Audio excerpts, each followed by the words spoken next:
Assalamualaikum warahmatullahi wabarakatuh. Alhamdulillahirabbil alamin. Rabbi shrahli sadri wa yassir li amri wahlul 'uqdatam min lisani yafqahu qawli. Asyhadu an la ilaha illallah wahdahu la syarikalah wa asyhadu anna Muhammadan abduhu wa rasuluh. Amma ba'du. Alhamdulillah, bagaimana kawan-kawan semua, Bapak Ibu, Ayah Bunda Bang Kakak yang insya Allah terus dirahmati oleh Allah Subhanahu wa Ta'ala. Pada malam hari ini kita bertemu kembali di webinar rutin kita pada Kamis malam atau malam Jumat di webinar Insightful Talks. Insightful Talks ini adalah salah satu programnya event kita yang biasa kita hadirkan para expert di bidangnya belajar terkait beberapa tema yang dipilih oleh teman-teman event kita.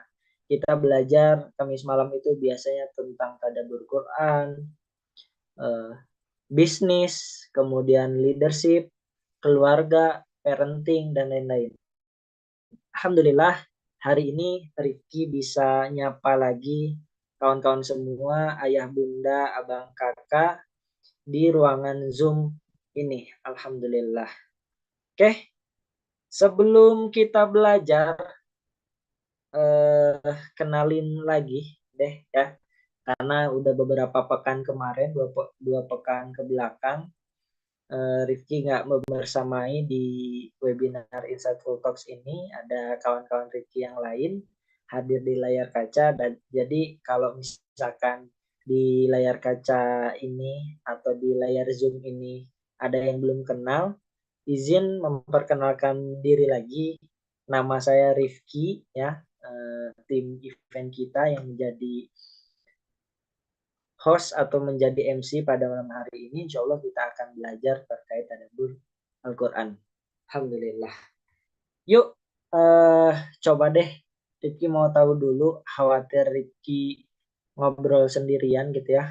Mau cek suara dulu, apakah suara Rifki terdengar jelas ke teman-teman semua, ayah, bunda, bang, kakak. Boleh dong direspon dulu di kolom chat, apakah suara saya terdengar jelas atau kurang jelas, atau misalkan bahkan nggak ada suaranya. Tolong dong direspon dulu biar memvalidasi bahwa suara saya terdengar jelas kepada ayah bunda semua. Alhamdulillah jelas, jelas banget. Alhamdulillah jelas ya. Terima kasih teman-teman semua, ayah bunda bang kakak yang sudah ngerespon di kolom chat ya. Alhamdulillah kalau misalkan jelas, biar kita saling sapanya lebih enak ya. Boleh dong sambil nunggu guru kita hadir di tengah-tengah belajar hari ini, biar nyapanya enak. Boleh dong kita ganti dulu username-nya dengan seperti Rifki nih, Rifki underscore wilayah. Misalkan di sini ada siapa ya? Ada Kak Sarah underscore Bekasi misalkan. Boleh dong diganti dulu username-nya supaya nanti saat Ustadz Fikri atau yang lain nyapanya enak gitu ya. Mau tahu yang paling jauh tuh dari mana sih yang udah hadir pada Zoom kali ini? Oh, alhamdulillah sudah sudah diganti username-nya. Ada Kak, ada Bunda Mazidah Kota Cirebon. Nah, ada siapa lagi nih? Kita sambil sapa-sapa. Ada Bu Feni, ada Kak Sumiati Umi, ada Kak Aipon. Wah, ini siapa nih Kak Aipon? Ada Kak Suryono, Kak Maya, Kak Sarah dari Solo. Ada Kak Mila, ada Kak Serimpi, ada Kak Novi Sapitri, ada Kak Dewi, ada Kak Elina, ada Kak Adlina, dan banyak lagi. Mohon maaf yang belum bisa saya sebutkan satu persatu. Alhamdulillah, teman-teman semua, Bapak, Ibu, Ayah, Bunda, Abang, Kakak, hari ini kita Maya Serang. Oh iya, salam kenal Kak Maya. Saya Rifki dari Garut ya. Alhamdulillah hari ini kita bakal belajar lagi gitu ya, dari berbagai daerah, dari berbagai kota. Alhamdulillah Allah hadirkan malam hari ini bisa berkumpul kembali di malam Kamis, di Kamis malam atau di malam Jumat, yang tentunya itu bukan suatu kebetulan teman-teman semua. Kenapa Ricky bilang tidak kebetulan? Karena ya ini sudah dipilih sama Allah untuk hadir pada malam hari ini untuk belajar bareng-bareng di sini. Semuanya nggak ada yang kebetulan gitu ya. Maka patut disyukuri Allah masih bimbing, Allah masih kasih kesempatan untuk kita belajar bareng-bareng di majelis yang insya Allah penuh berkah ini gitu ya. Oke, teman-teman semua, terlihat dari layar Zoom Rifki ini sudah ada sekitar 30 sampai 31 partisipan yang hadir.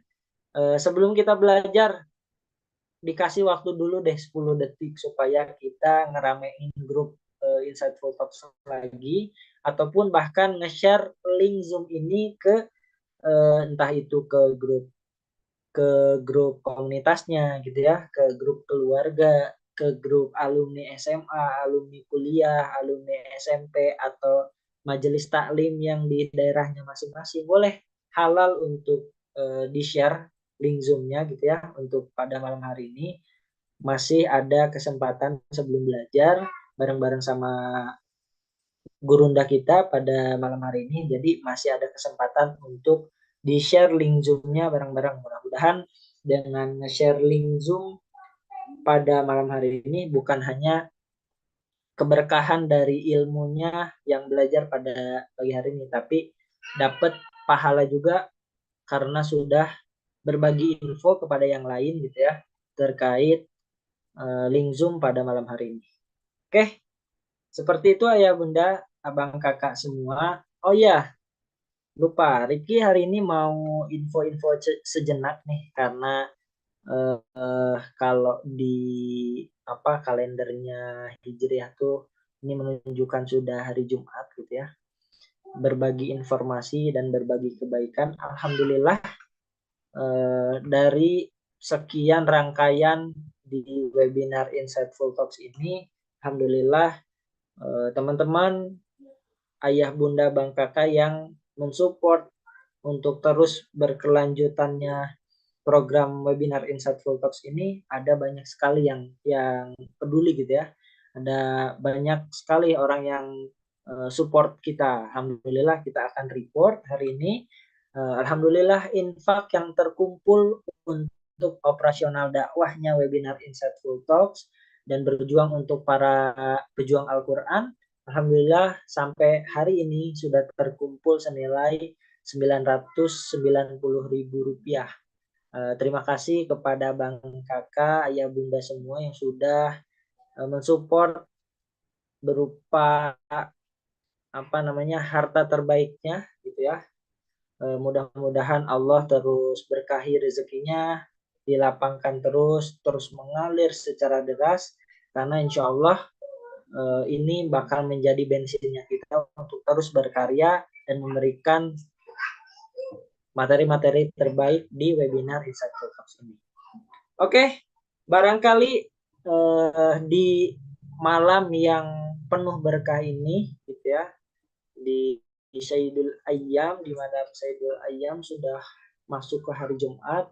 Barangkali ayah bunda bang kakak semua ya mau support kembali, atau bahkan yang belum support, mau yang hari ini sudah berniat mau support untuk apapun itu, mau ke masjid, mau ke tetangga gitu ya, mau ke anak yatim, bahkan atau mau support program webinar Insightful Talks ini, boleh langsung diketik dan langsung ditransfer aja ke BSI 717 8867 atas nama event kita. Boleh konfirmasi juga ke admin kita, ke admin Aisyah.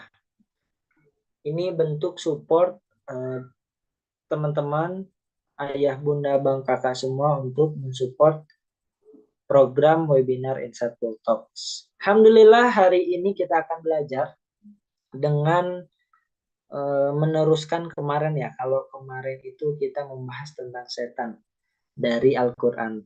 Tapi hari ini kita akan belajar bagaimana kita akan menemukan ketenangan hati melalui doa. Gimana caranya? Kita akan sapa dulu karena sudah hadir di tengah-tengah kita.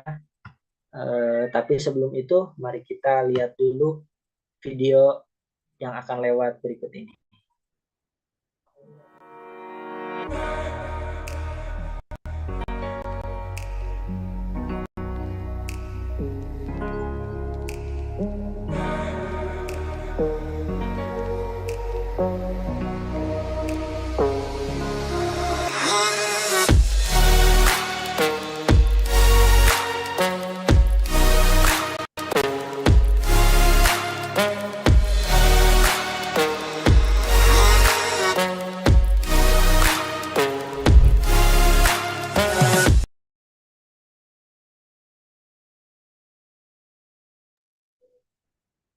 Webinar Insightful Talks persembahan dari event kita.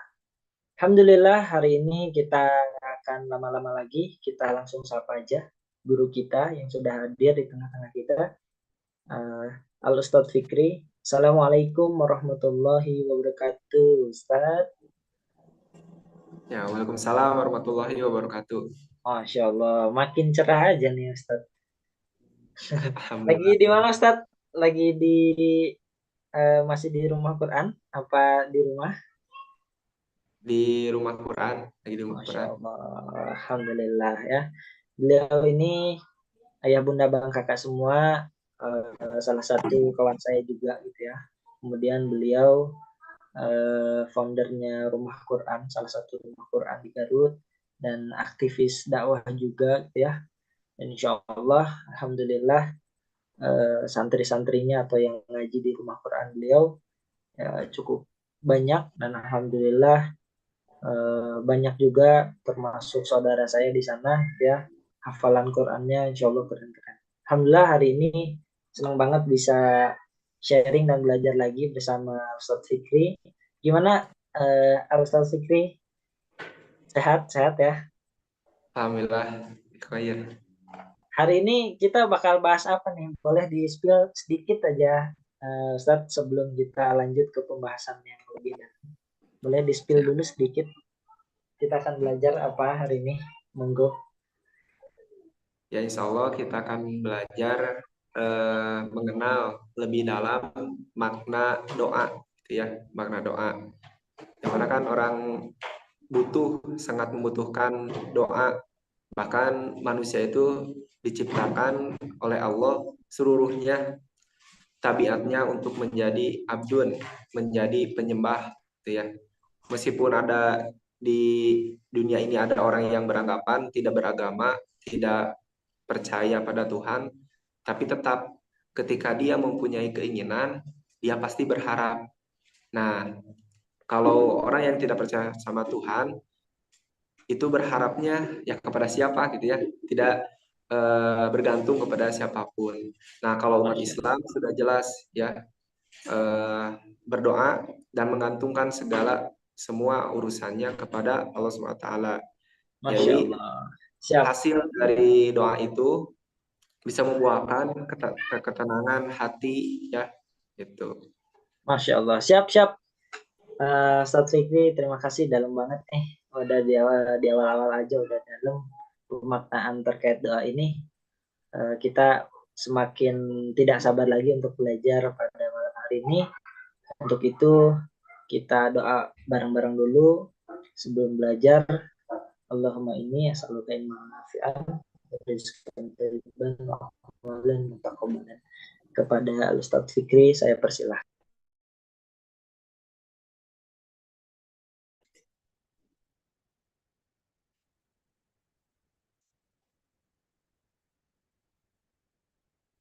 Alhamdulillahilladzi arsala rasulahu bil huda wa dinil haq liyudhhirahu 'ala dini kullihi wa kafa billahi syahida.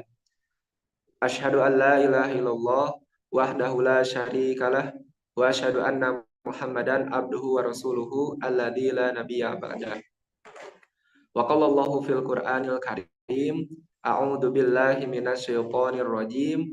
Ya ayyuhalladzina amanu taqullaha haqqa tuqatih wa la tamutunna illa wa antum muslimun. Amma ba'du.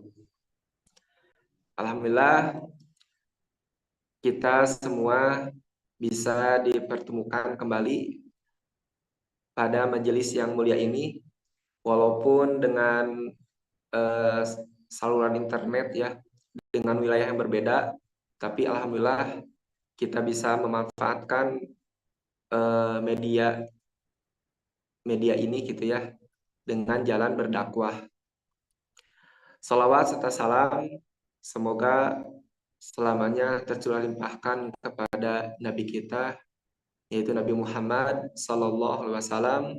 Tak lupa juga kepada para sahabat, kepada tabi'in, tabi'ut tabi'in, hingga sampai kepada kita selaku umatnya yang berusaha mengikuti jejak langkah Rasulullah hingga yaumul akhir.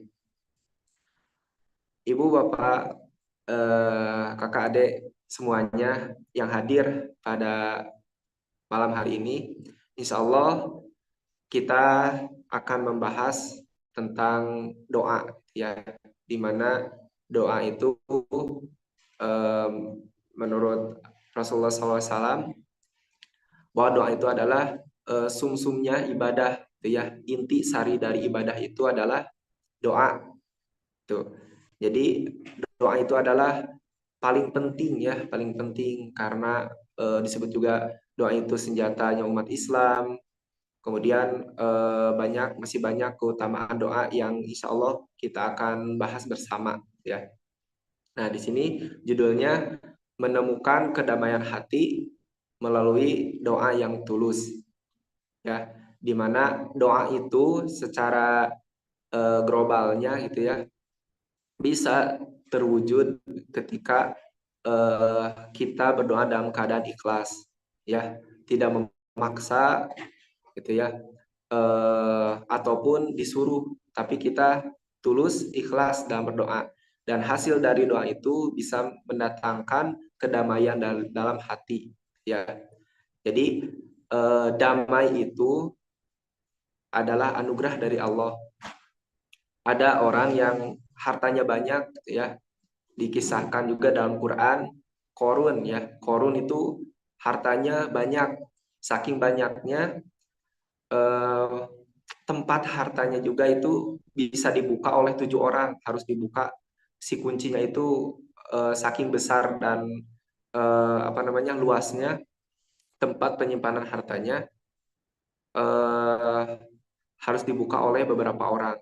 Tapi ternyata di hatinya itu tidak menemukan kedamaian ya, walaupun hartanya banyak.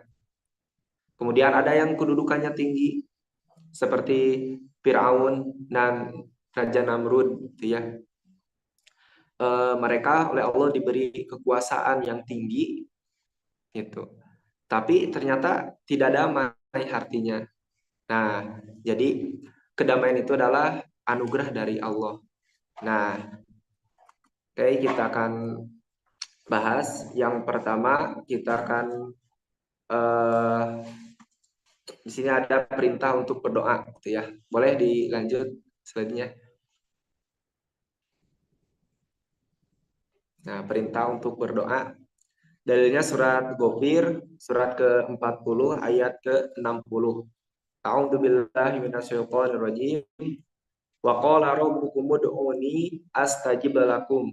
Innal ladzina yastakbiruna an ibadati sayadkhuluna jahannam. Sayadkhuluna jahannam dakhirin. Yang artinya, berdoalah kepadaku, niscaya akan aku perkenankan bagimu. Sesungguhnya orang-orang yang menyombongkan diri dari menyembahku akan masuk neraka jahanam dalam keadaan hina. Nah, dalam surat ini dijelaskan bahwa doa itu adalah perintah yang mana asal dari perintah itu wajib untuk dilaksanakan, dan perintah itu kalau dilaksanakan akan mendapat pahala. Nah, jadi kita disuruh oleh Allah untuk berdoa kepada Allah, ud'uni astajib lakum, berdoalah kepadaku, niscaya akan ku kabulkan, ya. Itu. Kemudian selanjutnya eh, apa sih doa itu? Ya, doa. Nah, doa itu boleh dilanjutnya slide-nya. Doa itu berasal dari bahasa Arab. Nah, berakar dari kata da'a yad'u da'watan atau duaan, yang artinya berdoa, memohon, menyeru, memanggil, mengajak, dan menjamu. Nah, itu pengertian menurut bahasa, ya. Sedangkan menurut istilah, ini ada pendapat Syekhul Islam Ibnu Taimiyah, makna doa adalah meminta sesuatu yang bermanfaat dan meminta supaya dihilangkan atau dijauhkan dari sesuatu yang membahayakan. Nah, jadi inti dari berdoa itu adalah dua, ya. Satu, meminta sesuatu yang bermanfaat, dan kedua, meminta supaya dihilangkan atau dijauhkan dari sesuatu yang membahayakan. Nah, itu pengertian doa menurut Syekhul Islam Ibnu Taimiyah. Masih banyak lagi ya pengertian yang lain. Nah, kemudian selanjutnya, apa sih keutamaan doa? Ya, keutamaan doa, berdoa. Nah, di sini saya akan menyampaikan dua hadis, ya. An-Nu'man bin Bashir, dari Nu'man bin Bashir, An-Nabi sallallahu alaihi wasallam, dari Nabi sallallahu alaihi wasallam, wa qala Rasulullah sallallahu alaihi wasallam bersabda, ad-du'a'u wal ibadah. Doa itu adalah ibadah. Summa qara'a, kemudian Nabi membacakan surat yang tadi, surat Ghafir. Wa qala rabbukum ud'uni astajib lakum innal ladzina yastakbiruna an ibadati sayadkhuluna jahannam dakhirin. Nah, di sini dapat disimpulkan, ya, bahwa doa itu adalah ibadah.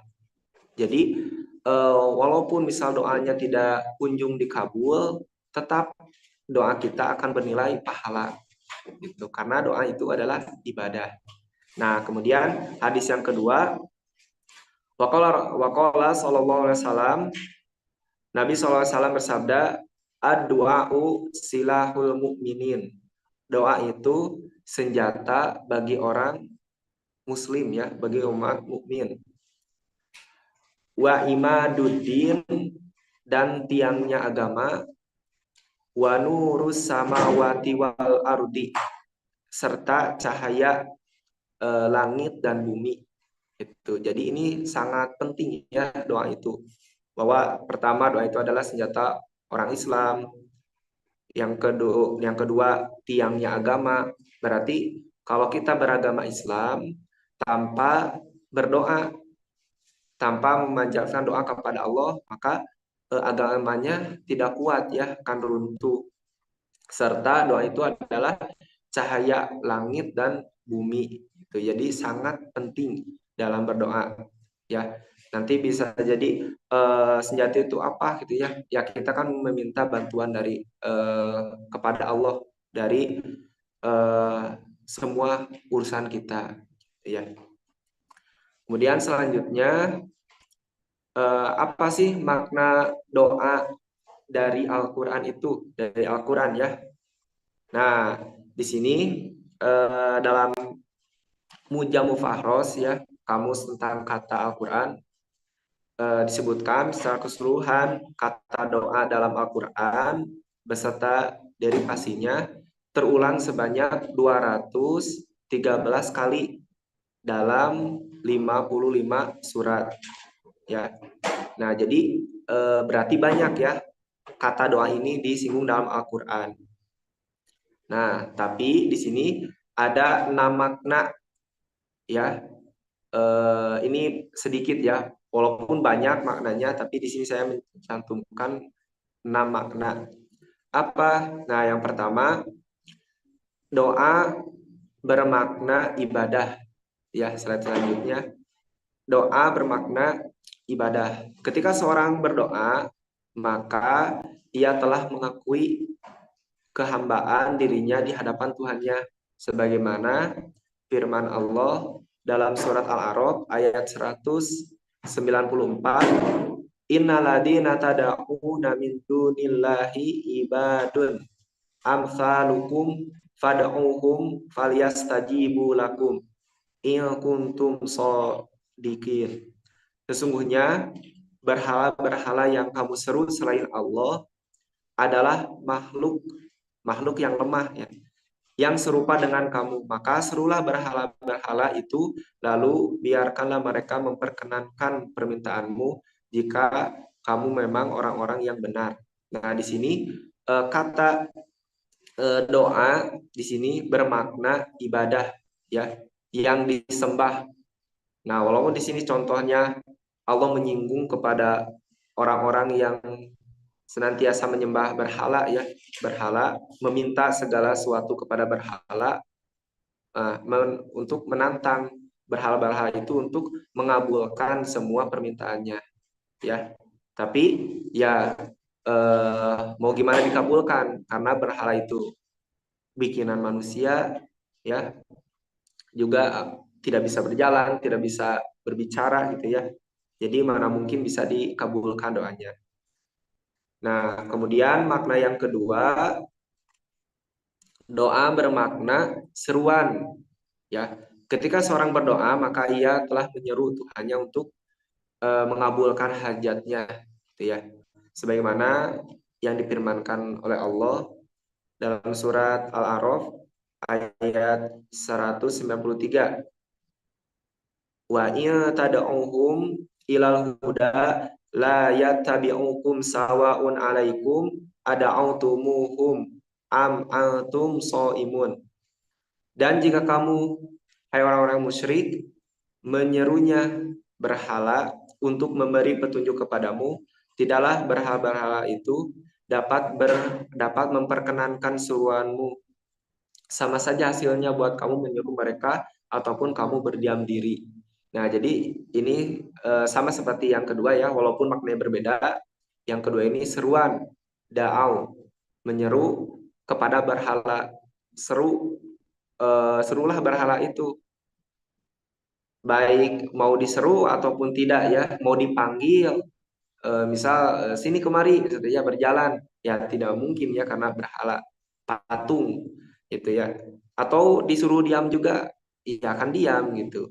Nah, ini singgungan dari Allah ya, karena seorang menyembah kepada selain Allah. Nah, kemudian makna selanjutnya, makna yang ketiga bermakna dakwah. Dakwah. Ketika seorang berdoa, maka ia telah mengajak kepada kebaikan yang dituju dalam doa. Ya, ini ada dalam surat Nuh ayat 5 sampai ayat 8. Ya. Qala rabbi inni da'autu qaumi laila wa nahara. Falam yazidhum du'ai illa firara. Wa inni kullama da'autuhum litaghfira lahum ja'alu asabi'ahum fi adanihim wastaghshaw thiyabahum wasarru wastakbaru istikbara thumma inni da'autuhum jihara. Nah, di sini makna dakwah itu ada makna doa itu adalah dakwah. Yang artinya Nuh berkata, "Ya Tuhanku, sesungguhnya aku telah menyeru kaumku pada malam hari dan siang hari. Maka seruan itu hanyalah menambah mereka untuk lari dari kebenaran. Ya, dan sungguh setiap kali aku menyeru mereka kepada tauhid ya, kepada Allah, untuk mengesahkan Allah. Nah, mereka memasukkan jari mereka ke dalam telinga dan menutup bajunya ke mukanya, dan mereka tetap mengingkari dan menyombongkan diri dengan sangat ya. Kemudian sesungguhnya aku telah menyeru mereka kepada iman dengan cara terang-terangan. Nah, jadi ini gambaran ya ketika Nabi Nuh itu berdakwah kepada kaumnya, maka kaumnya menutup kedua telinganya, kemudian memasukkan muka ke bajunya, jadi saking nolaknya gitu ya, nolak. Dan Nabi Nuh ini paling sabar ya dalam berdakwah itu. Walaupun pada ujungnya Nabi Nuh pun meminta supaya Allah untuk mengazab kaumnya ya dengan banjir bandang gitu ya. Jadi dakwah Nabi Nuh itu pada siang hari untuk terang-terangan, kemudian malam hari sembunyi-sembunyi tetap sama kaumnya tidak mau beriman gitu ya. Jadi untuk makna yang ketiga itu seperti itu ya. Jadi doa bermakna dakwah. Kemudian yang keempat, doa bermakna istighosah atau meminta pertolongan. Dalilnya surat Al-Qasas ayat 64, wakila da'u syuraka'akum fada'auhum falam yastajibu lahum wa ra'awul adaba law annahum kanu yahtadun. Dikatakan kepada mereka, serulah olehmu sekutu-sekutu kamu, lalu mereka menyerunya. Maka sekutu-sekutu itu tidak memperkenankan seruan mereka, dan mereka melihat azab. Mereka ketika itu berkeinginan, kiranya mereka dahulu menerima petunjuk. Nah ini ketika gambaran ya, ketika di akhirat nanti, orang-orang yang telah oleh Allah masukkan ke dalam neraka meminta pertolongan kepada sekutu-sekutunya atau pada kawan-kawannya. Tapi mereka karena dulunya di dunia tidak menerima petunjuk ya, tidak menerima hidayah, gitu. Jadi mereka menyesal dengan ungkapan lau annahum kanu yahtadun. Sekiranya dahulu ketika aku masih hidup saya menerima petunjuk gitu ya, ada dakwah, seruan dakwah, saya hadir gitu ya. Ada teman yang mengajak kebaikan, saya ikut gitu. Nah, itu. Tapi ini waktunya udah habis karena udah tutup usia, tutup ajal, jadi tidak bisa beramal soleh. Nah, ini makna doa bermakna istighosah, meminta pertolongan ya. Walaupun di sini dicontohkannya orang kafir, tapi maknanya minta tolong ya. Selanjutnya makna yang kelima, doa bermakna nida atau panggilan. Nah, ketika seorang berdoa, maka ia memanggil yang dituju dalam berdoa. Kebanyakan orang yang berdoa memakai adatun nida atau kata panggilan ya, seperti Allahumma, ya Allah, ya Robi, wahai Tuhanku, dan lain sebagainya. Jadi memanggil kepada Allah. Nah, di sini ada ayatnya surat Rum ayat 25, wa min ayatihi an taquma sama wal ard wa bi amrihi thumma idza da'akum da'watan minal ardi ida antum takhrujun. Dan di antara tanda-tanda kuasanya ialah berdirinya langit dan bumi dengan irodatnya, dengan kehendaknya. Kemudian apabila dia memanggil kamu, sekali panggil ya dari bumi, maka itu ketika itu keluarlah dari alam kubur. Jadi inilah da'akum, makna doa dalam ayat ini bermakna panggilan ya. Ketika Allah memanggil seorang yang sudah meninggal, maka dengan cepatnya dia bangkit di alam kubur ya. Kemudian yang terakhir, makna doa dalam Al-Qur'an bermakna permohonan gitu ya. Ketika seorang yang berdoa, maka ia memohon kepada yang dituju dalam berdoa untuk mengabulkan permohonannya. Sebagaimana difirmankan dalam surat Al-Mu'min ayat 60, Wa qala rabbukum ud'uni astajib lakum. Innal ladzina yastakbiruna an ibadati sayadkhuluna jahannama dakhirin. Nah, yang tadi ya udah jelaskan.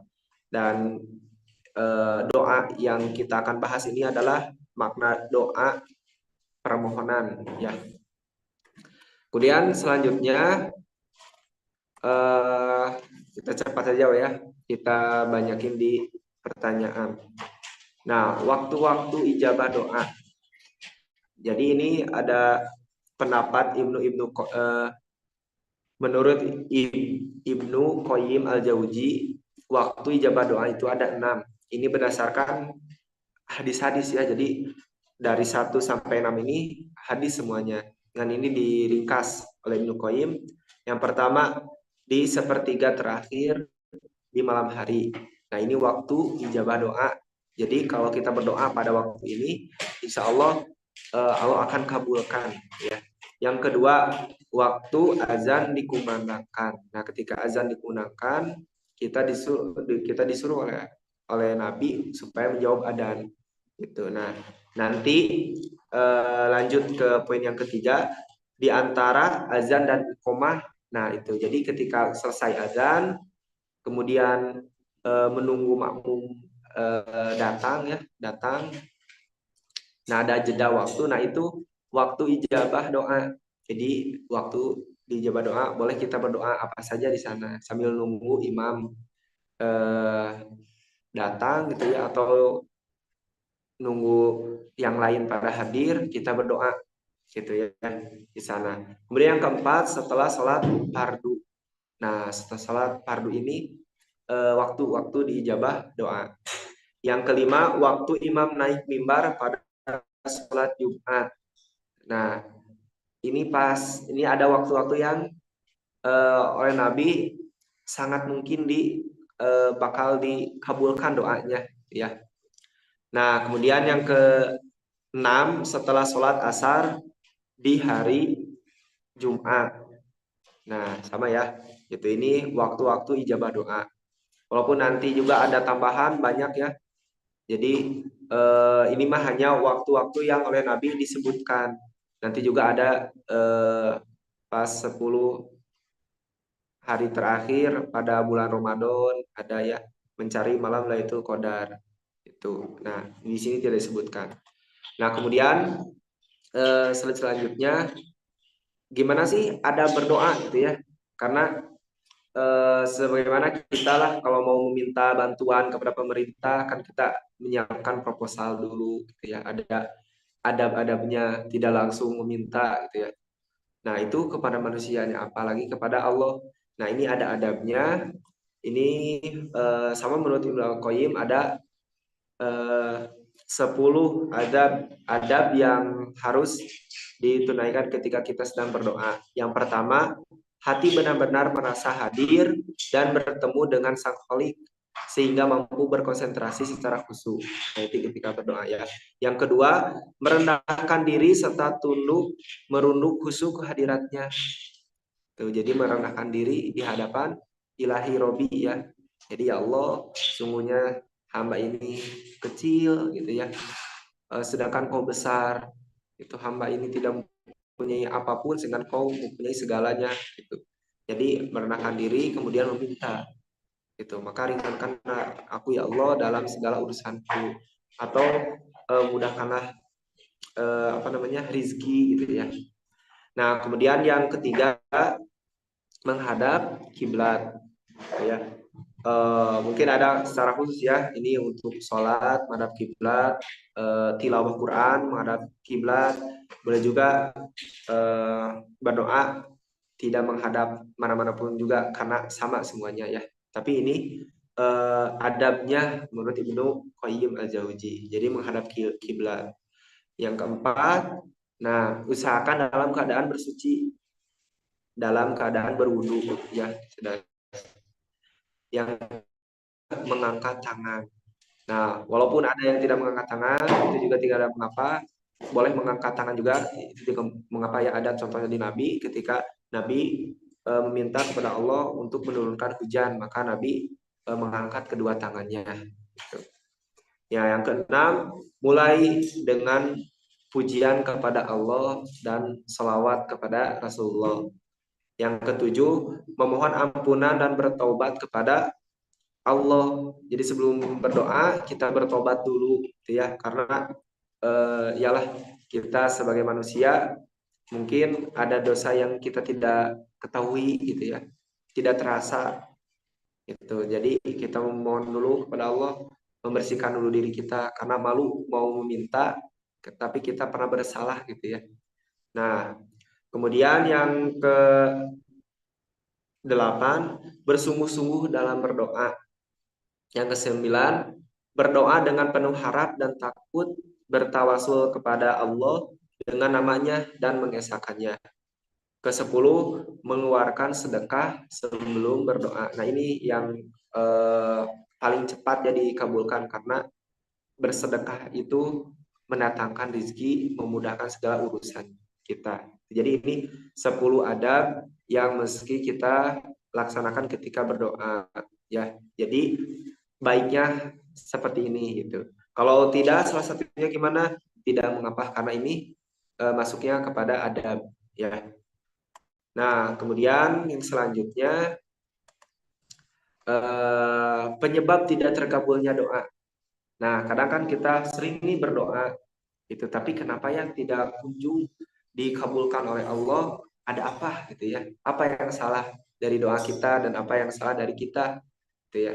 Nah, di sini disebutkan hal-hal yang mempengaruhi gagalnya doa ya adalah sifat tergesa-gesa dalam menanti terkabulnya doa, yaitu biasanya mah kita ketika berdoa karena jenuh ya, bosan berdoa tidak dikabulkan. Misal berdoa meminta keturunan selalu tidak diberi oleh Allah, bahkan dalam jangka waktu yang lama eh, tidak diberi, maka bosan, gitu, bosannya itu gagal ya dalam terkabulnya doa. Doa tidak akan terkabulkan. Di sini ada hadis riwayat Imam Abu Khari, yustajabu di ahadikum malam ya'jal, akan dikabulkan doa kalian selama tidak tergesa-gesa. Yaqulu, nah, yaitu ketika ia berkata, falam yustajabli, aku telah berdoa tapi tidak dikabulkan. Nah, itu disebut tergesa-gesa ya. Jadi kenapa aku sudah berdoa tapi tidak dikunjung dikabulkan? Nah, itu eh, salah satu sebab doa tidak terkabul. Kemudian ada hadis lagi dari riwayat Imam Muslim, senantiasa seorang hamba akan dikabulkan doanya selama ia tidak berdoa yang mengandung dosa, seperti kita mendoakan keburukan kepada orang lain, gitu ya. Nah, itu Allah tidak akan mengabulkannya. Atau memutuskan silaturahmi. Nah, ini kita memutuskan silaturahmi, ya, ada masalah dengan kawan, ada masalah dengan teman, gitu ya, sehingga silaturahmi terputus. Nah, itu doa tidak akan terkabul. Nah, kemudian yang ketiga, selama ia tidak tergesa-gesa.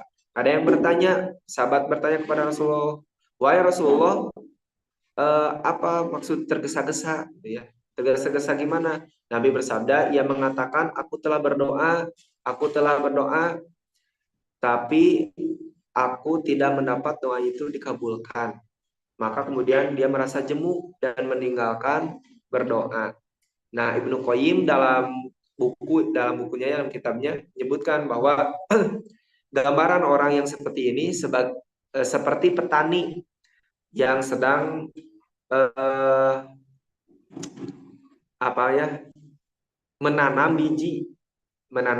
Jadi petani menanam biji.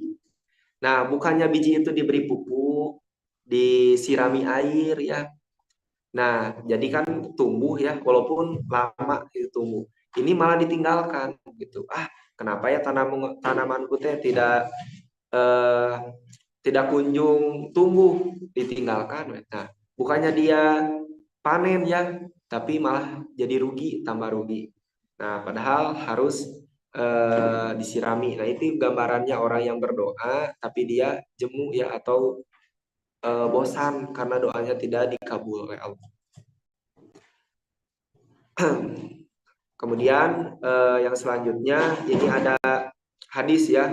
Jadi tadi ada 3 disebutkan. Yang pertama karena tergesa-gesa, yang kedua karena memutuskan silaturahmi, yang ketiga karena berdoanya mengandung doa keburukan untuk orang lain, maka itu tidak diharapkan ya, kecuali kita mendoakan orang kafir gitu. Kalau sama muslim itu nggak boleh. Nah ini ada hadis panjang ya. Ini ada di kitab hadis Arba'in. Kalau nggak salah ini hadis ke-10. An Abi Hurairah radhiyallahu anhu qala, hadis dari Abu Hurairah radhiyallahu anhu, semoga Allah meridhoi kepadanya, qala ia berkata, qala Rasulullah SAW bersabda, innallaha thayyibun, sungguhnya Allah itu baik, sungguhnya Allah itu menyukai kebaikan, la yuqbalu illa thayyiba, tidak menerima kecuali kebaikan. Wa innallaha, sungguhnya Allah, amara mu'minin, memerintahkan kepada umat Islam, bima amara bihil mursalin, sebagaimana Allah memerintahkan kepada para rasulnya. Faqala, Rasulullah SAW, maka Allah SWT berfirman, ya ayyuhar rusulu, wahai para rasul, kulu min thayyibati, makanlah dengan makanan yang thayyib ya, thayyib itu halal ya. Wa amalu solihan, dan beramal solehlah. Wa qala ta'ala, dan Allah SWT berfirman kembali, ya ayyuhalladzina amanu, wahai orang-orang yang beriman, kulu, makanlah, min thayyibati, dari makanan yang thayyib, dari yang halal ya, ma razaqnakum, dari apa yang kami rizkikan kepada kamu. Summa dzakara rajulu, kemudian Rasulullah SAW menyebutkan, mengisahkan salah seorang laki-laki, yutilus safaro, dalam keadaan acak-acakan ya pakaiannya karena sedang safar, berpergian, yang mana ini nih ada doa itu diijabah ketika sedang safar, berpergian, itu dekat dengan ijabahnya doa. Asgotha agbaro yamudduhu yadaihi, dia duduk kemudian mengadah ke langit ya, melihat langit dan mengangkat kedua tangannya, dia berdoa, ya Robbi, ya Robbi, wahai Tuhanku, wahai Tuhanku. Tapi kata Nabi apa? Wamat amuhu haram, makanannya haram, dia memakan makanan yang haram. Kemudian wamasrobuhu haram, minumannya pun haram. Wamal basuhul haram, pakaiannya pun dari haram. Jadi haram ya pakaiannya. Wagudia bil haram, dan pekerjaannya pun haram ya, atau apa yang dia makan itu dari yang haram. Kemudian Nabi bersabda, fa inni yustajabu lahu, bagaimana Allah dapat mengabulkan doanya gitu. Nah, di sini dapat kita renungi bersama ya, bahwa ketika kita berdoa tidak kunjung dikabulkan oleh Allah, ada apa? Bisa jadi nah kita memakan suatu hal yang bukan hak kita gitu ya, memakan harta anak yatim, atau ada hak orang lain yang kita makan yang kita tidak tahu. Maka tadi ada Ibnu Qayyim ya menyebutkan, ketika kita mau berdoa maka kita bersedekah terlebih dahulu, itu untuk membersihkan harta dan makanan yang telah kita konsumsi supaya menjadi halal.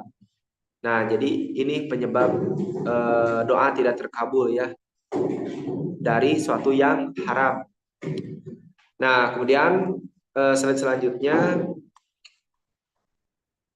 Nah, syarat doa mustajab ya, syarat doa terkabul ini menurut Ibnu Qayyim al-Jauzi, doa adalah senjata, kekuatan senjata tidak semata-mata terletak pada tajamnya, melainkan juga pada pemakaiannya. Apabila sangat tajam dan digunakan oleh tangan yang kuat, sudah pasti tanpa penghalang senjata itu akan ampuh menghancurkan musuh.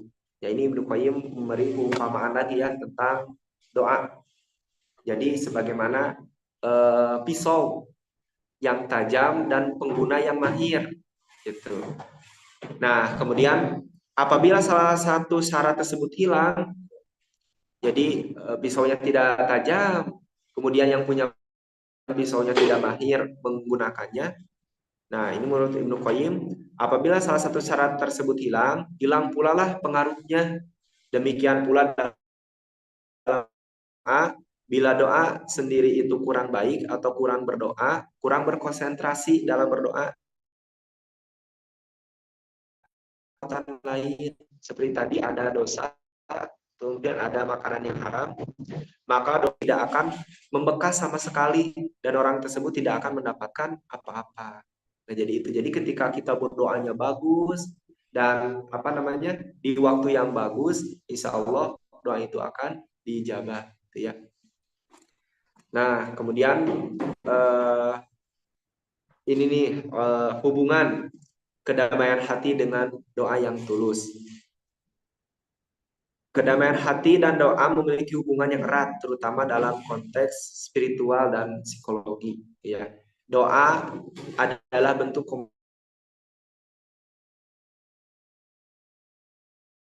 komunikasi, rasa syukur, permohonan dan pengharapan melalui doa. Seseorang bisa merasa lebih tenang, terbimbing dan didengar. Jadi ketika seorang berdoa, psikologinya itu menjadi tenang. Ya, karena ada suatu zat yang dapat menyelesaikan semua urusannya, gitu ya. Nah, kemudian yang selanjutnya, hubungan kedamaian hati dengan doa yang tulus.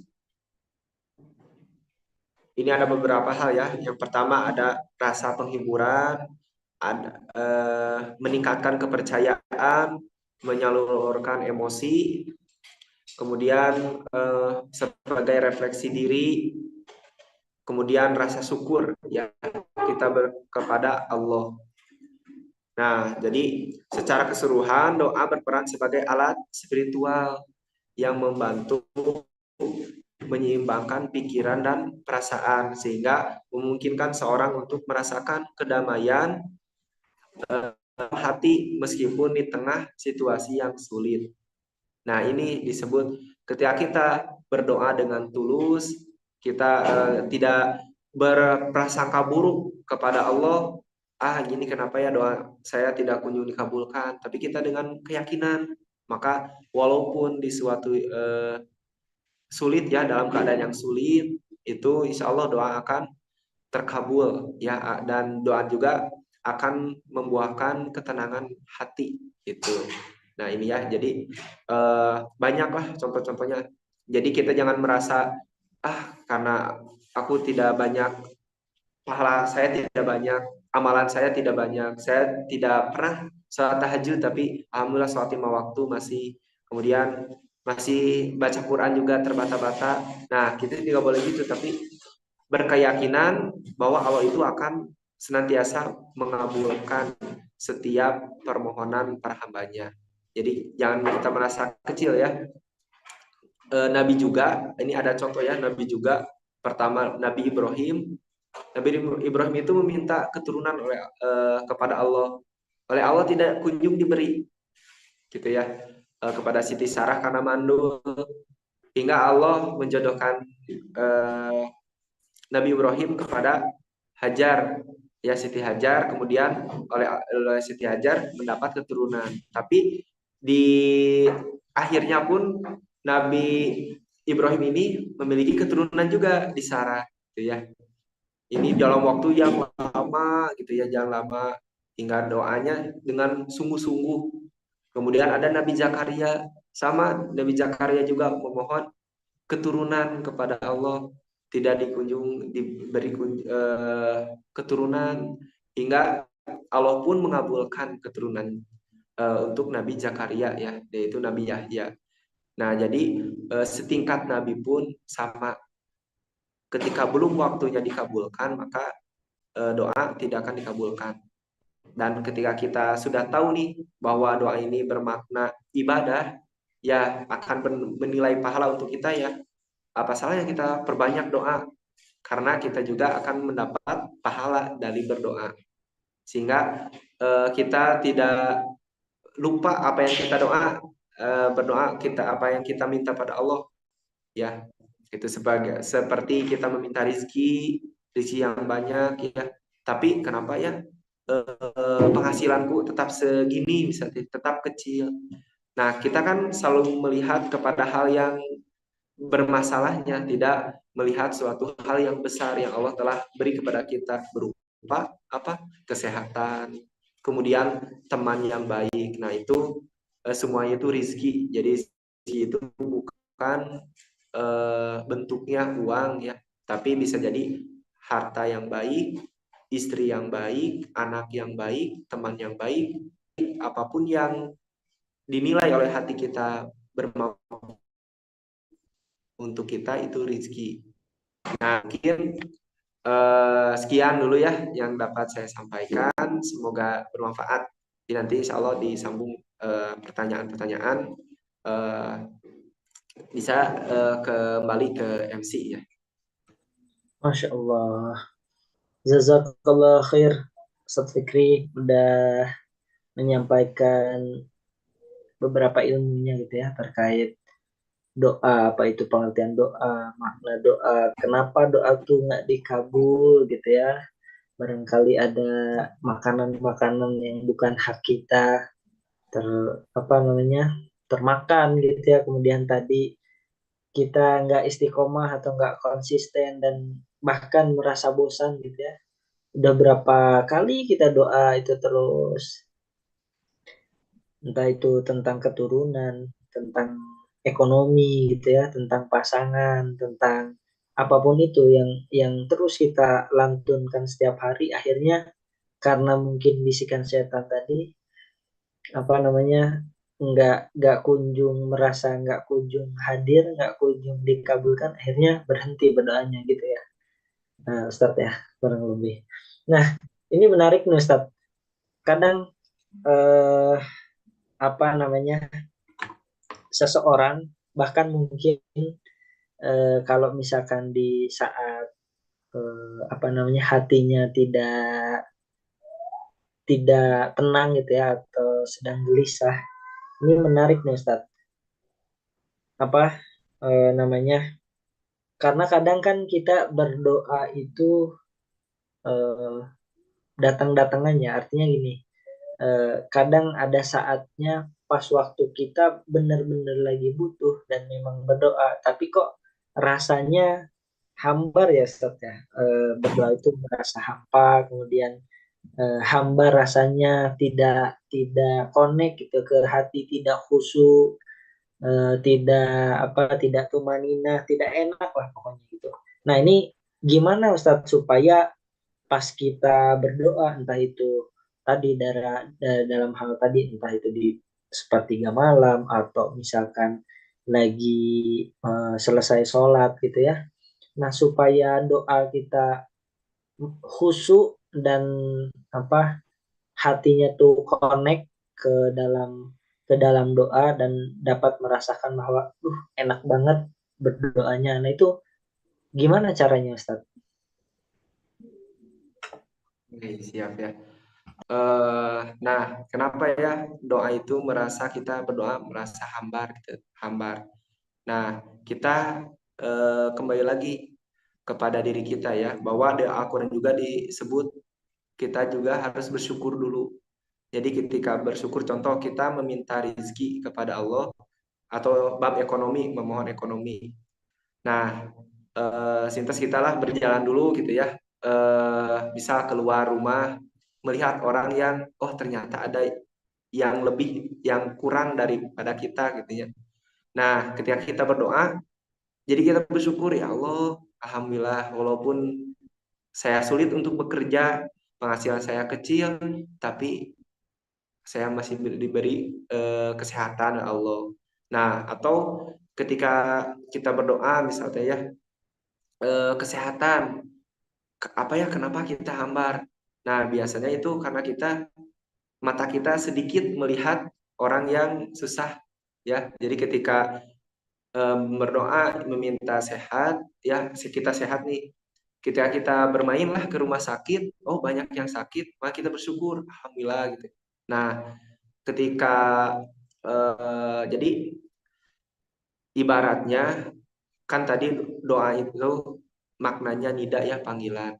Jadi ketika kita mencintai Allah, ketika kita berdoa kepada Allah, itu ibarat kita memanggil Allah, itu memanggil zat yang kita cintai. Gitu. Jadi ketika kita merasa nih, ketika berdoa teh kita sedang berinteraksi dengan zat yang kita cintai, maka ya itu doa akan terasa nikmat ya, apalagi dibarengi dengan cucuran air mata ya. Maka Nabi itu kan memerintahkan ketika berdoa itu harus dengan sungguh-sungguh sampai kita menangis juga menangis. Maka eh, Umar juga memerintah kepada sahabat yang lainnya, ketika kamu sulit untuk menangis maka itu keras itu ya. Jadi bukan cengeng, tapi ketika kita berdoa dalam keadaan menangis, wah, masya Allah itu ya. Misal ada keluarga kita yang meninggal ya, ada meninggal karena nasihat terbaik itu adalah kematian kata Nabi. Maka ketika kita seorang meninggalkan kita dan kita pun berdoa, wah masya Allah doa itu terasa manis. Jadi apa sih yang harus kita lakukan ketika contoh ya kehilangan pasangan atau kehilangan orang tua, apa sih yang harus kita lakukan gitu. Nah, ketika kita berdoa, hati itu tenang. Nah, itu eh, apa namanya? Sebenarnya yang tadi dijelaskan oleh Ibnu Qayyim ya. Jadi gitu Kang Rifki. Lebih ke kita tadabur dulu alam ya. Jadi melihat situasi dulu gimana gitu ya. Biasanya mah kenapa hambar ya, satu kita mintanya hanya itu bisa teh ya Allah, eh, bantu ekonomi saya misalnya gitu ya, tempatkan saya di pekerjaan yang baik, udah gitu aja tanpa dia bersyukur kepada Allah atas nikmat yang diberikan kepada dia. Itu mungkin itu yang Masya Allah. jawaban singkat lah, mungkin semoga Allah. tidak luas ya. Baik-baik, terima kasih Ustadz Fikri. Bersyukur.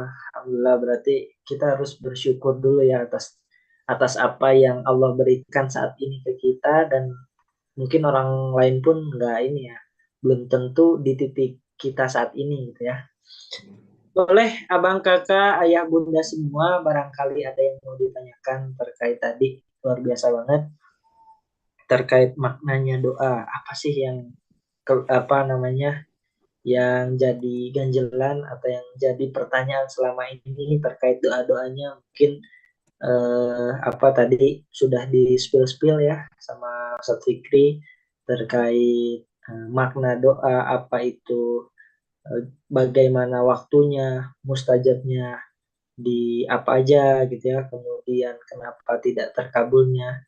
Nah itu tadi sudah di-spill sama beliau, maka kalau misalkan ada yang mau ditanyain, boleh Rifki kasih waktu dulu untuk ayah bunda bang kakak semua, barangkali yang mau bertanya, monggo saya persilahkan.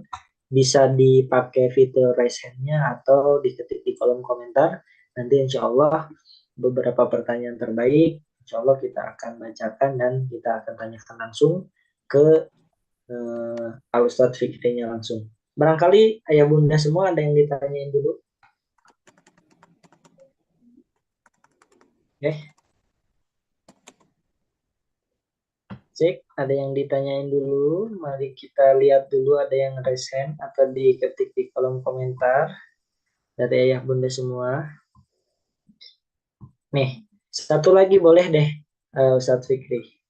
Nah, ini eh, menarik lagi nih, karena tadi kan dijelaskan, Ustadz, apa namanya, kadang kan ya tadi, apa namanya, eh, kita itu kadang nggak konsisten gitu ya. Terus kadang merasa bosan.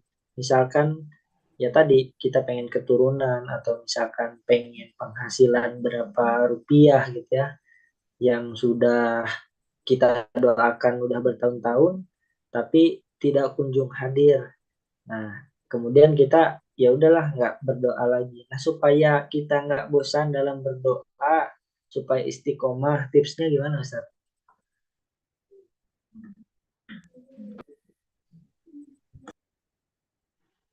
Terputus, Kang. Cek, cek, suara saya ada? Ada ya, Nah, ada sekarang. alhamdulillah. Ya tadi kan di pembahasannya Ustadz tuh menarik tuh ya. Kadang kita itu bosan dalam berdoa gitu ya. Udah beberapa kali berdoa, udah bertahun-tahun bahkan gitu ya berdoa itu terus yang didoain tapi belum kunjung hadir dan belum kunjung terkabulkan. Gimana tipsnya Ustadz supaya ya istiqomah, nggak cepet apa bosan, bahkan yakin akan ketetapan Allah akan terkabul doa tersebut? Itu tipsnya gimana Ustaz? Hey, supaya kita tidak bosan ya dalam berdoa. Jadi satu, kita harus berkeyakinan pada Allah. Allah itu akan mengabulkan doa. Jadi karakter doa itu ada, menurut para ulama ya, ada, pertama, Allah itu langsung mengabulkan apa yang kita minta. Yang kedua, Allah itu mengganti apa yang kita minta karena kita tidak mampu untuk melakukannya. Misal, ya Allah, aku pengen, misal doa anak-anak pengen mobil gitu. Nah, Allah kan tidak langsung kasih dia mobil. Gimana dia mau kasih? Memang Allah mau dikasih gitu ya. Sedang dia masih kecil gitu. Atau iyalah, jadi Allah ganti doanya dengan diijabah dengan yang lain gitu. Kemudian yang ketiga, doa itu ditangguhkan. Jadi oleh Allah akan dikabul tapi pada waktunya, pada waktunya. Nah, kemudian yang keempat, ada doa itu yang ditolak. Ya, yang ditolak. Tolak langsung seperti kita mendoakan ya kepada, sama kita, sama umat Islam, doa yang buruk itu. Nah, jadi itu karakter doa. Jadi ketika kita berdoa, ya kita harus merasakan juga ya. Jadi apa yang kita minta, misalnya Allah rizki yang baik. Nah, kenapa rizki yang baik tapi penghasilan kita sedikit? Nah, kita kan harusnya bermuhasabah di sana, berintrospeksi diri. Rizki sedikit tapi tidak ada masalah gitu. Ini ada orang yang rizkinya banyak, penghasilannya banyak, tapi selalu ada masalah gitu ya. Misal, kesehatannya, ya banyak kan orang kaya yang hartanya berlimpah tapi makanannya terbatas. Itu beda dengan ya kita lah, notabene orang Sunda misalnya segala dimakan gitu ya. Tapi itu kan rizki yang banyak. Nah, seperti itu. Jadi ketika kita berdoa, ya kita yakin Allah pasti beri yang terbaik ya pada kita. Jadi itu, ketika kita sedang berdoa. Jadi banyaklah pasti, eh, ayah, bunda, kakak, adik semuanya juga pernah mungkin ada cerita, yang bisa diceritakan ya. Saya pernah berdoa ini, Allah kabul ini, atau saya pernah berdoa tapi Allah kabulkan. Ya kalau saya pribadi ya pernah suatu saat saya kehilangan dompet, dompet saya jatuh. Nah, saya bersama istri saya mencoba mencari, tapi sebelum mencari saya, chat dulu ibu saya, "Mah, dompet hilang," gitu ya, minta doa supaya dapat ditemukan kembali. Nah, saya berikhtiar ya, mencari, menelusuri jalan yang pernah saya lewati. Nah, ketika pulang saya udah, ini mah ya udahlah, dompet ada ya, surat-surat mungkin udah persiapan lah untuk diurus ya, mengurus surat-surat. Nah, ketika pulang, alhamdulillah dompet udah ada di rumah. Ternyata ada orang yang, nganterin langsung ke rumah. Itu salah satunya ya. Kemudian, eh ialah ini cerita saya ya, ini pengalaman hidup saya, ketika saya meminta keturunan kepada Allah, karena dulu saya itu minta keturunan 2 tahun nikah tidak diberi anak, tidak diberi anak. Nah, Allah pun beri anak gitu ya, alhamdulillah beri anak, istri saya mengandung, tapi qadarullah Allah cabut nyawa anak saya. Nah, kemudian udah dicabut nyawa anak saya, Allah cabut juga istri saya gitu.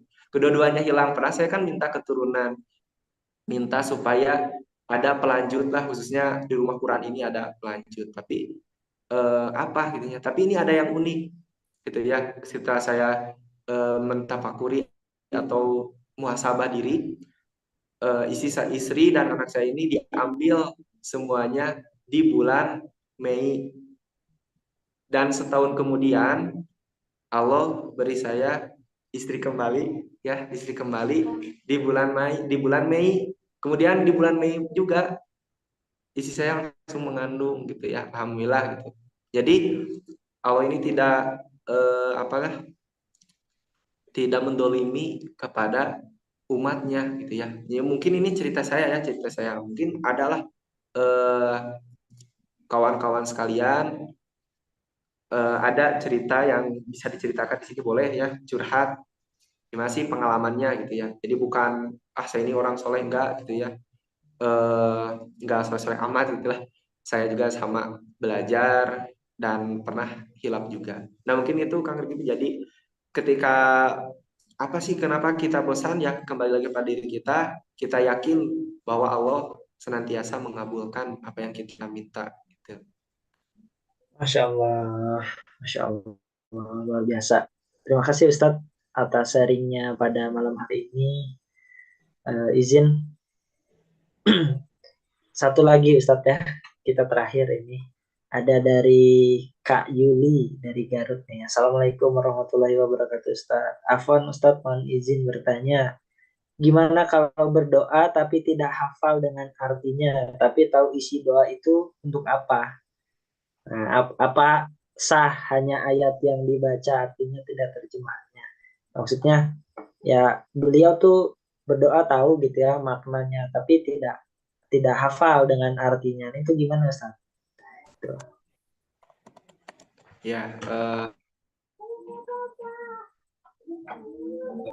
intinya gitu ya, ketika kita berdoa kan kita sedang memohon ya, memohon. Apa sih yang kita mohon gitu? Apa yang kita mohonkan dari Allah? Ya hajat kita, keperluan kita apa? Nah, itu tersirat dalam doa-doa ya. Nah, kalau tadi gimana sih? Saya ini berdoa tapi pakai teks Arab, misalnya pakai teks Arab atau pakai ayat atau pakai doa dari Nabi ya, tapi kita tidak tahu artinya. Nah, alangkah baiknya kita baca dulu artinya. Jadi cari tahu nih, doa ini apa ya artinya, doa ini memohon apa. Nah, kenapa ditakutkan ketika kita berdoa dengan suatu lafaz yang kita tidak ketahui, Allah ini udah mengasih, udah kasih nih, misalnya teh, apa yang kita kasih, hajat kita sudah terpenuhi. Tapi kita merasa diri teh, kenapa ya nggak kunjung dikabul gitu. Nah, terus ada juga nih yang berpendapat bahwa itu termasuk gagalnya dalam berdoa ya, bukan gagal atau tidak diijabahnya dalam berdoa. Jadi, tapi kita tahu nih makna ini. Contoh ini meminta ampunan kepada Allah, tapi teks teks artinya itu tidak tahu ya. Nah, itu alangkah baiknya kita mencari tahu dulu artinya supaya menghadirkan kehusyuan dalam berdoa. Ya, jadi kita tahu nih apa yang kita minta pada Allah. Ya, gitu. Mungkin gitu, Kang Rifki. Masya Allah, siap-siap Ustaz Fikri. Jadi eh, akan lebih afdol lagi untuk kita apa namanya memahami artinya dan apalagi memahami maknanya dari bacaan-bacaan atau doa-doa tersebut ya gitu Ustaz Fikri ya. Alhamdulillah. Oh, Masya Allah nih. Aduh gimana nih? Saya bingung. Ini ada yang satu lagi tapi boleh lah. Ini spesial karena makin malam makin deep nih. Insya Allah satu lagi. Mohon izin Ustaz Fikri. Saya ralat tadi omongan. Yang ini satu lagi boleh ya Ustaz Fikri ya? Boleh, boleh. Ya, Assalamualaikum Ustaz. Mohon maaf. Nah, eh tidak on cam ya, nggak apa-apa. Kak, mudah-mudahan sehat, sehat terlalu.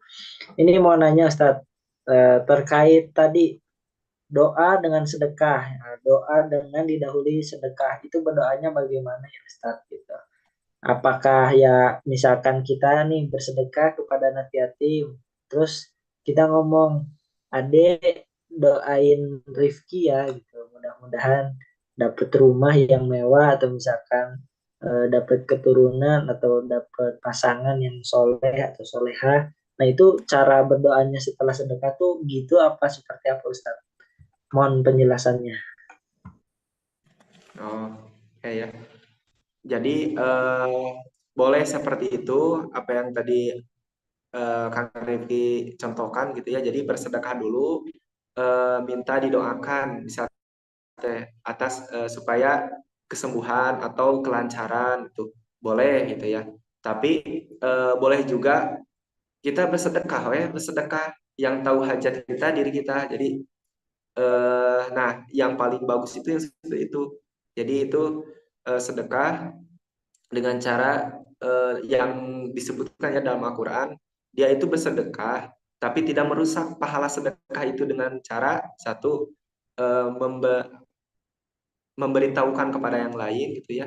Jadi oh saya sudah sedekah ini atau dengan cara yang itu ada juga yang apa namanya ialah itu karena non supaya lebih jelas gitu ya. Jadi sebutkan namanya, sebutkan keperluannya ada juga dan ada juga yang ya ini saya ngasih ini. Nah, jadi hanya sedekah boleh dipoto bisa aja si anak-anaknya supaya terlihat nih udah terbagi nggak usah ada juga yang gitu nggak tahu dia keperluannya apa tapi bersedekah nah ya pasti orang yang menerima itu langsung mendoakan insya Allah ya langsung mendoakan gitu jadi itu boleh dengan dua cara yang pertama boleh dengan langsung disebutkan hajatnya eh, saya bersedekah untuk doakan ya supaya lancar gitu ya sehat itu boleh nggak apa-apa ya kemudian boleh juga tidak disebutkan kita hanya bersedekah ini misalnya untuk anak yatim gitu dan kita langsung berdoa kepada Allah gitu. Tidak merasa rugi ya misalnya kita udah bersedekah tapi kok nggak nggak diijabah ya karena saya sudah sedekah loh besar sedekahnya tapi kenapa tidak diijabah nah kita nggak boleh seperti itu karena itu akan merusak pahala sedekah jadi kita bersedekah itu kemudian berdoa terus seperti itu ya karena sedekah itu kan dari Allah ya harta yang diberi oleh Allah rezeki yang dititipkan oleh Allah kemudian kita sedekahkan kembali dan insya Allah Allah akan ganti sedekahnya dan urusan kita pun insya Allah akan dilancarkan ya nah itu jadi bersedekah dulu ketika mau berdoa itu dengan cara itu ya ada dua tadi sebutkan pertama boleh disebutkan hajatnya yang kedua, boleh tidak disebutkan. Hanya kita yang meminta gitu ya. Gitu. Masya Allah, barakallah, barakallah. Terima kasih sekali lagi mudah-mudahan terjawab ya ayah bunda semua terutama yang tadi bertanya melalui kolom chat ada Kak Yuli dan Kak Najma mudah-mudahan terjawab atas pertanyaan-pertanyaannya Insya Allah kita akan bertemu kembali sama Ustadz Fikri di setiap bulan di pekan ketiga ya dengan pembahasan-pembahasan yang menarik tentunya Insya Allah. Nah, begitu ya Bunda semua, karena ini kita terbatas dengan waktu, mohon izin gitu ya, kita akhiri aja. Tapi sebelum itu, tadi menyambungkan statementnya dari Al Ustadz Fikri, mumpung mudah-mudahan mumpung ini masih kita dikasih umur, dikasih rezeki, dan alhamdulillah di momennya yang sangat tepat gitu ya, di Sayyidul Ayyam, di malam Jumat makin berkah lagi insya Allah apalagi tadi sudah dijelaskan bersedekah lalu untuk melengkapi doanya gitu ya untuk melengkapi terkabulnya doa mudah-mudahan hajat-hajat yang ayah bunda abang kakak uh, utarakan itu Allah semuanya kabulkan yuk yang mau support sekali lagi yang mau support dakwahnya Infat, event kita di webinar Insightful Talks, boleh untuk support program kami webinar Insightful Talks dengan berinfak terbaiknya ke BSI 717-8867-703 atas nama event kita, atau konfirmasi ke admin yang nomor di bawah.